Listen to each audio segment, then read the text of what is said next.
मिथ्या अभियोग रे शिक्षयित्री मर्यादा हत्या तदंतरे सफा हेले शिक्षयित्री किंतु दोषी किए सत्य जितिला किंतु सम्मान फेरिब कि मिथ्या अभियोग रे बदनाम शिक्षयित्री तदंतरे स्पष्ट है सत्य न्याय मिलला किंतु क्षतिर मूल्य केबे मिलिबो ताहा बाकी रही। बालेश्वर जिला सिमुलिया ब्लॉक अंतर्गत कन्हई बिंधा पंचायतर दधिबामनपुर स्कूल एवं शिक्षा पाई नुहे बरंग अभियोग पाई आलोचना चक्र स्कूल प्रधान शिक्षयित्री मनोरमा पंडा विरोध में अणाइथिबा चाउल चोरी भली संगीन अभियोग। हाँ दर्शक बंधु बीओं तदंत पर कौन प्रमाणित है शुणु।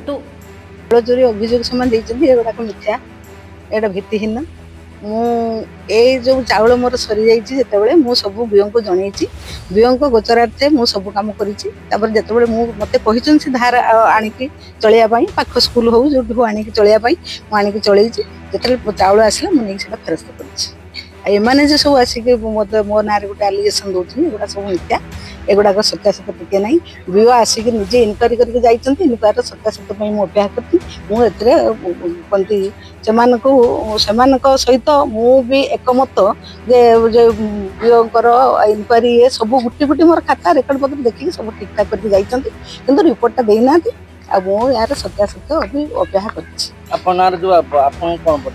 बदनाम करने चांदा चपट उद्देश्य मत बदनाम कर मत हेडलिंग कर बारंबार न्यूज भाइराल कर भिडियो भाइराल सम्मान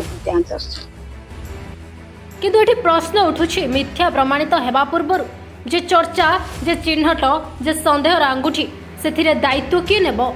प्रशासन कहूछि अभियोगरो कोनोसी भित्ति नथिला तेबे भित्ति नथिबा अभियोग एते दूर केमिति गला जाणीशुणी अर्ध सत्य और सस्ता चर्चार भिड़े गोटे शिक्षयित्री मर्यादा को धूलिसात करबा कि एते सहज सत्य शेष जिते यह आमे समस्ते जानू किंतु सत्य आसवा पर्यंत जे मानसिक और सामाजिक क्षति हुए ताहार मूल्य किए देव।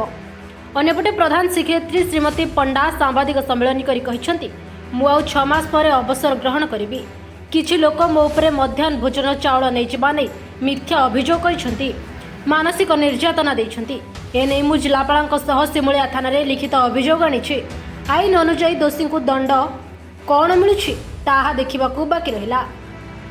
सत्यव्रत साहू गद्यान सरकारी प्राथमिक विद्यालय चेयरमैन अच्छे आरंभ तो अभियोग किसी आसी ना मुझे स्कूल किसी बुझे ना सार विश्वास गोटे छाड़ी दिए से दिन चाउल कौन सर्ट अच्छे दीदी कहते गाँ लोक कही चाउल दीदी चोरी करके मुझे किसी जानी नी मत देखी ना जो गोटे लोक आम गाँ लोक देखिकी मत जा घर जनइले दीदी फोन कले दीदी कहले चाउलटा धार आनी चाउल सर्ट धार आनी धार चाउल फेरवाई नौ धार आने मुझे जापारे तो जन ना संवाद स्कूल को मुझे कहले गाँ लोग चाउल चोरी कर तुम चाहूच कौन ना आम इनक्वारी हम ठीक है तुम इनक्वारी इनक्वारी करूँ आम भी राज्य अच्छे इनक्वारी से चाउल चोरी करते से दंड पाइबे जहाँ चाउल चोरी है स्कूल चाउल चोरी करते दंड पाइबे तभी आम से एप्लिकेशन देखिए विभाग देके आसते बीओ निजे आसते इनक्वारी करने रिपोर्ट किसी बीओ देना से अभियोगकारी से गत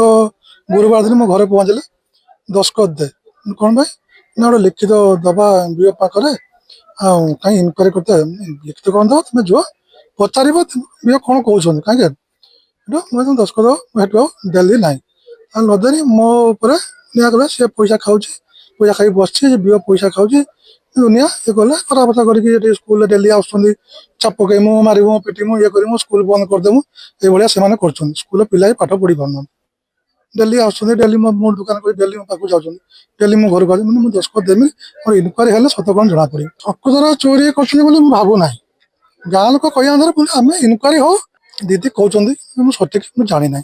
सरोज कुमार पंडा मुझे ग्रामवासी जो स्कूल जो केसटा से विषय आम जाइलु बीओ ऑफिस रे बुझीलु बीओ कहले चली एनक्वारी चली चाउल एमती हुए जो सर्ट होता स्कूल रे धार आसला सब हुए तेणु ये केस रे किसी ମାନେ ସେମିତି କିଛି ସିରିୟସନେସ୍ ନାହିଁ, କିନ୍ତୁ ଏଇ ଯୋଉ ତିନି ଜଣ ଅଛନ୍ତି ଅସାମାଜିକ ଯୁବକ, ସେମାନେ ବାରମ୍ବାର ଏଇ କେସଟାକୁ ନେଇକି ଆସିକି ସ୍କୁଲରେ ଏଠି ଡିଷ୍ଟର୍ବାନ୍ସ କରୁଛନ୍ତି ଏବଂ କହିଲା ବେଳକୁ ଯେ ହଁ ସମାଧାନ କରିଦିଅ, ନା ନା ସେ ନ ହଉ, ଆମ ସ୍କୁଲ ବନ୍ଦ ହେଇଯାଉ, ଏଇ ପ୍ରକାର ସବୁ ଯୋଉ ଡିଷ୍ଟର୍ବାନ୍ସ କରୁଛନ୍ତି ଏ 3 ଜଣ ଯୁବକ। ଆଉ ତେଣୁ ସେଇ ବିଷୟରେ ଆମର ଯୋଉ ହେଇଛି ସ୍କୁଲରେ ଯୋଉ ମାନେ ଅସୁବିଧା ଚାଲିଛି, ଆମେ ଚାହୁଁଛୁ ସେଟା ବନ୍ଦ ହେଇଯାଉ ଏବଂ ସ୍କୁଲଟା ସୁରୁଖୁରୁରେ ଚାଲୁ, ଆମ ସ୍କୁଲ ଯେମିତି ଉନ୍ନତି ହଉ। ଏ ଯୋଉ ଅଭିଯୋଗ କରୁଛନ୍ତି ଏମାନେ, ଏଟା ପୁରା ମତେ ମିଥ୍ୟା ବୋଲି ଲାଗୁଛି, କାହିଁକିନା ବିଓ ଅଫିସରେ ବି କହୁଛନ୍ତି ଯେ ଏନକ୍ୱାରୀରେ ଏଟା ସବୁ ହୁଏ। ତେଣୁ ଉଦ୍ଦେଶ୍ୟ ତାଙ୍କର, ସେମାନଙ୍କର ଯୋଉ ଯୁବକ, ସେମାନଙ୍କର ଉଦ୍ଦେଶ୍ୟ କିଛି ଅଲଗା, ସେମାନେ ମାନେ ଅଲଗା ଉଦ୍ଦେଶ୍ୟ ନେଇକିରି, ଅଲଗା ଇଣ୍ଟେନସନ ନେଇକିରି ଏସବୁ ଜିନିଷ କରୁଛନ୍ତି ବୋଲି ମୁଁ ଜାଣିଛି। ଯୋଉ ଆଗରୁ ଯୋଉ ଗୋଟେ ଦିଟା କେସରେ ମୁଁ ଶୁଣିଛି ବା ମୁଁ ଇନଭଲ୍ଭ ମାନେ ତାଙ୍କ ପାଖରୁ ବୁଝିଛି, ସେମାନଙ୍କର ଉଦ୍ଦେଶ୍ୟ କିଛି ଚାନ୍ଦା ଫାନ୍ଦା ନେଇକିରି ସେମାନେ ଏଇ ସବୁ ଜିନିଷ କରୁଛନ୍ତି।